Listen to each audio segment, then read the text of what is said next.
दुनिया की तमाम छोटी और बड़ी खबरों के लिए हमारे चैनल को सब्सक्राइब करना न भूलें और बेल का बटन जरूर दबाएं। दोस्तों, मैं सहल कुरैशी। दोस्तों, आज हम जिस मुद्दे पर बात करेंगे वो मुद्दा है आईपीएस अधिकारी से जुड़ा हुआ। क्योंकि दोस्तों, हमने पिछले दिनों खबर सुनी कि राकेश अस्थाना को दिल्ली का पुलिस कमिश्नर नियुक्त किया गया है। और वो भी कब नियुक्त किया गया? जब उनको रिटायरमेंट में महज 2 दिन बचे हुए थे, तब उन्हें दिल्ली का कमिश्नर बना दिया गया। विपक्ष पूरा लगा हुआ है, दिल्ली सरकार लगी हुई है, क्योंकि सुप्रीम कोर्ट का एक फैसला था कि कोई भी अधिकारी 6 महीने से कम वक्त अगर उसका कहीं बचा हुआ है रिटायरमेंट में, तो उसका ट्रांसफर किसी ऐसी जगह पर नहीं होना चाहिए। इसी पर जो है वो दिल्ली सरकार ने आज विधानसभा के अंदर एक प्रस्ताव भी पारित किया। लेकिन यहां पर सवाल ही उठ रहा है कि क्या योगी और मोदी को यह पता नहीं था कि सुप्रीम कोर्ट का ऐसा कोई फैसला है? और दूसरी बात, आखिर क्या ऐसी वजह रही? क्या उनके पास में दूसरे कोई ऐसे अधिकारी नहीं थे कि 2 दिन के बाद जो रिटायर होने वाले हैं उन राकेश अस्थाना को जो है वो उन्होंने दिल्ली का कमिश्नर बना दिया, पुलिस कमिश्नर? क्या वजह रही आखिर? मोदी और अमित शाह के काफी करीबी माने जाते हैं, क्योंकि कुछ चीजें हैं दोस्तों। तो राकेश अस्थाना है वो 1984 के गुजरात बेंच के आईपीएस अधिकारी हैं। और जब ये, खास बात इस पर ध्यान दीजिए आप, जब ये गुजरात के वडोदरा में पोस्टिंग पर थे, उस वक्त 300 करोड़ रुपए की रिश्वत का इन पर आरोप लगा था। जो सांडेसरा जो ब्रदर्स थे, गुजरात के बड़े व्यापारी जो थे, उनसे 300 करोड़ रुपए रिश्वत लेने का इन पर आरोप लगा था। और लगातार मोदी शाह की गुड बुक में हमेशा ये शामिल रहे। हमने पिछले दिनों देखा कि मुंबई के पुलिस कमिश्नर पर आरोप लगे कि वो 100 करोड़ और 2000 करोड़ और 1000 करोड़ की वो उगाही करते थे, टारगेट दिए जाते थे। ये जो 300 करोड़ रुपया वडोदरा का जो मामला था, क्या ये भी गुजरात सरकार की तरफ से टारगेट दिया गया था? ये एक बड़ा सवाल है। दूसरा, ये सीबीआई के भी इन्हें डायरेक्टर बनाया गया था, हम सभी को याद है। और जो सीबीआई के स्पेशल डायरेक्टर के तौर पर इनको जब चुना गया, तब सीबीआई चीफ उस वक्त हुआ करते थे आलोक वर्मा। ये नाम हम सब ने सुना है। कोर्ट में ये मामला पहुंचा था। किस तरीके से उन्हें हटा दिया गया सीबीआई डायरेक्टर के पद से, चीफ के पद से, और क्या क्या मामले, क्या क्या घटनाक्रम हुए थे। उसके बाद में हमने ये बात भी सुनी थी, फोन टैपिंग का जो मामला आया पेगासिस का, उसमें भी इन अधिकारी का नाम था। बताया ये जा रहा है कि ये राफेल मामले की जांच करने वाले थे आलोक वर्मा, इसी वजह से सीबीआई में से उनको धक्का दे दिया गया, वहां से उनको निकाल दिया गया था। और मोदी की जो गुड बुक में जो है, उन्हें जो है वो राकेश अस्थाना को सीबीआई का पदभार जो है वो सौंप दिया गया था। ये तमाम चीजें दोस्तों कई सवाल खड़े करती है, क्योंकि जैसा हमने बताया कि 2018 में आलोक वर्मा ने 15 अक्टूबर 2018 को जो राकेश अस्थाना के सामने करप्शन के मामले में एफआईआर दर्ज कराई थी। जब इस सीबीआई के मुखिया बनने की तमाम जो चीजें चल रही थी, उस वक्त जो है वो आलोक वर्मा ने राकेश अस्थाना के खिलाफ भ्रष्टाचार के मामले में एफआईआर दर्ज कराई थी। जैसा मैंने बताया कि मोदी शाह की गुड बुक में है पहले से, तो इनका कोई बाल भी बांका नहीं कर सकता। इतने आरोप इन पर लगे, उसके बावजूद आराम से अपना पूरा कार्यकाल हर जगह पर जो आप देखिए पूरा कर रहे हैं वो। और अब रिटायरमेंट उनका हो चुका है, 2 दिन बाकी तो हो गया रिटायरमेंट अब, लेकिन उन्हें दिल्ली का पुलिस कमिश्नर बना दिया, उन्होंने पदभार भी संभाल लिया, और इसी के साथ उन्हें 1 साल का एक्सटेंशन भी दे दिया गया दिल्ली के पुलिस कमिश्नर के लिए। अब आप सोचिए कि जो व्यक्ति इतनी तमाम चीजों में घिरा हुआ है, और खास बात यहां पर एक और हम आपको बताते हैं, सुप्रीम कोर्ट ने 2019 में जो फैसला दिया था कि ऐसे किसी अधिकारी की नियुक्ति नहीं होनी चाहिए जिसकी रिटायरमेंट में जिसके 6 महीने से कम का वक्त बचा हो, वो डीजीपी या पुलिस कमिश्नर के पद पर उसकी नियुक्ति नहीं होनी चाहिए। इनके तो महज 2 दिन बचे थे रिटायरमेंट के, तब भी इन्हें बना दिया गया। दूसरा, अस्थाना 31 जुलाई के रोज जो है वो रिटायर होने वाले हैं, यानी कि कल वो रिटायर हो जाएंगे, परसों रिटायर होने वाले हैं, और उससे पहले उनको दिल्ली का पुलिस कमिश्नर बना दिया। अब जो दिल्ली सरकार ने जो एक्सटेंशन दिया है, वो आखिरकार किस बिना पर दिया, क्यों दिया, ये सभी के जहन में सवाल है।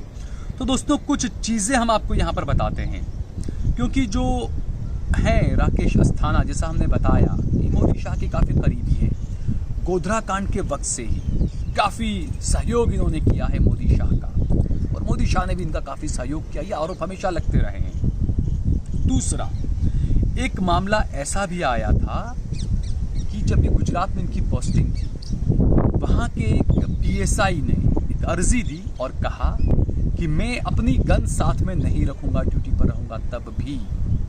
और उन्होंने जो लिख कर दिया उसमें उन्होंने क्या कहा, उन्होंने कहा कि जो राकेश अस्थाना हैं वो भद्दी भद्दी गालियां देते हैं, वो बहुत ज़्यादा टॉर्चर करते हैं, तो कहीं ऐसा ना हो कि मैं गुस्से में उन पर गोली चला दूं। इस वजह से मैं ड्यूटी पर रहने के बाद भी बंदूक अपने पास नहीं रखूंगा। ये गुजरात के एक पुलिस अधिकारी ने ये बात कही थी राकेश अस्थाना के लिए। आप सोचिए कैसे अधिकारी है राकेश अस्थाना। और जैसा हमने बताया कि आरोप उन पर गुजरात में लगा था 300 करोड़ का, और उसके बाद में इसमें आलोक वर्मा ने जो है वो इन पर सीबीआई में जब थे वो तब इन पर जो है वो एफआईआर दर्ज करने का फैसला किया था, और उसके बाद किस तरीके से आलोक वर्मा को हटाया गया। अब आते हैं मुद्दे की बात पर दोस्तों कि आखिरकार क्यों बनाया गया राकेश अस्थाना को दिल्ली का पुलिस कमिश्नर। कुछ दिन पहले हमने देखा था दोस्तों, राहुल गांधी ट्रैक्टर लेकर पहुंचे थे संसद, और उसके बाद कई सवाल उठे कि आखिरकार राहुल गांधी के वहां पर ट्रैक्टर पहुंचा कैसे, लुटेन में ट्रैक्टर पहुंचा कैसे, कंटेनर कैसे आया, कई सवाल उठे। खास बात तो यह है दोस्तों, राहुल गांधी जिस ट्रैक्टर पर पहुंचे थे वो ट्रैक्टर का मालिक कौन था, इसकी जानकारी हमारी खुफिया एजेंसियों ने लगा ली। वो ट्रैक्टर जिस कंटेनर में रखकर राहुल गांधी के बंगलों पर पहुंचाया गया, उस कंटेनर के मालिक की भी जानकारी मिल गई। लेकिन पुलवामा में जो 400 किलो आरडीएक्स पकड़ा गया था जिस कार से, उसके मालिक का नाम हमारी जांच एजेंसियां आज तक नहीं तलाश पाई है। ये एक बड़ा सवाल है दोस्तों, ये समझने वाली बात है कि आखिरकार चल क्या रहा है, हो क्या रहा है। दूसरा, राकेश अस्थाना, जिस तरीके से हमने बताया, मैं बार बार इस बात को कहता हूं कि मोदी शाह की गुड बुक में इनका नाम है। अब आने वाले दिनों में जिस तरीके से किसानों ने कहा, दिल्ली में डट कर बैठे हुए हैं किसान।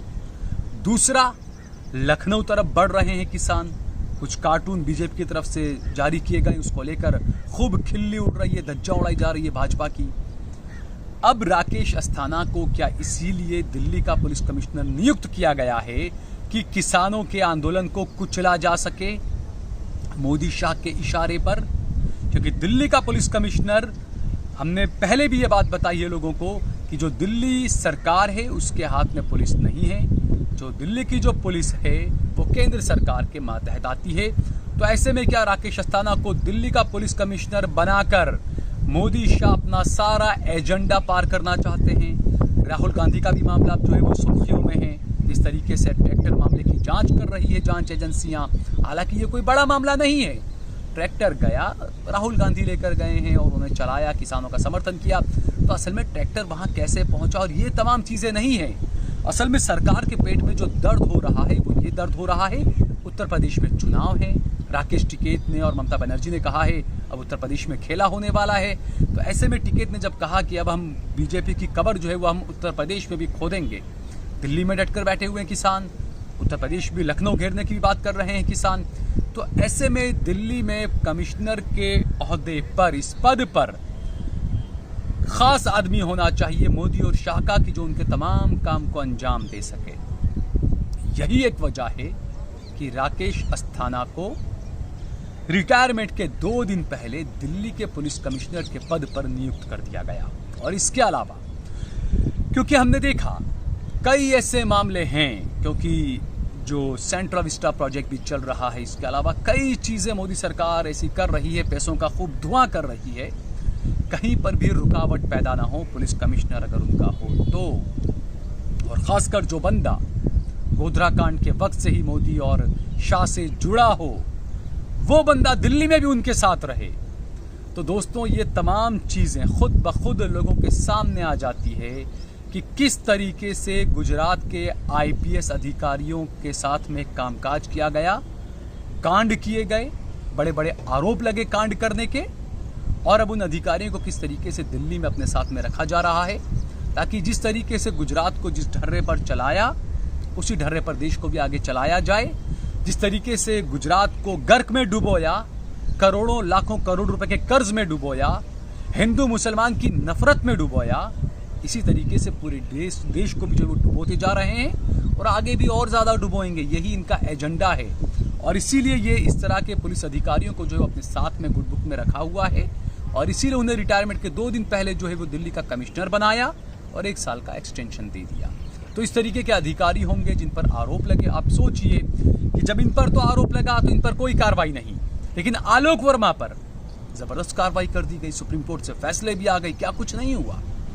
तो दोस्तों ये तमाम चीजें आपको समझनी चाहिए कि किस तरीके से गुजरात में आईपीएस अधिकारियों का इस्तेमाल किया गया और किस तरीके से अब केंद्र में बैठकर भी आईपीएस अधिकारियों का इस्तेमाल किया जा रहा है। शुरू से ही विपक्ष ये आरोप लगा रहा है कि जो संवैधानिक संस्थाएं हैं, जो संवैधानिक पद हैं, उनका गलत इस्तेमाल कर रही है ये सरकार। और ये जो फैसला लिया है दिल्ली में, जिस तरीके से जो पद यहाँ पर दिया गया है, दिल्ली के पुलिस कमिश्नर का जो पद राकेश अस्थाना को दिया गया है, ये भी इसीलिए बड़े सवालों के घेरे में है। अब देखना ये होगा कि क्या सुप्रीम कोर्ट में चैलेंज किया जाता है इसको या आगे क्या कुछ होता है। ये तमाम चीज़ें जो है वो अब धीरे धीरे साफ होगी, लेकिन फौरी तौर पर जो तमाम चीज़ें नज़र आ रही है वो यही नज़र आ रही है कि किस तरीके से आईपीएस अधिकारियों को अपने साथ जोड़कर अंजाम दिए जा रहे हैं कई ऐसे काम देश की जनता को अंधेरे में रखकर। दोस्तों अगर आपको हमारा ये वीडियो पसंद आया हो तो इस पर कमेंट करिए, इसे लाइक करिए, इसे ज़्यादा से ज़्यादा शेयर करिए। अगर आपने हमारा चैनल देश लाइव सब्सक्राइब न किया हो तो हमारे चैनल को ज़रूर सब्सक्राइब करिए।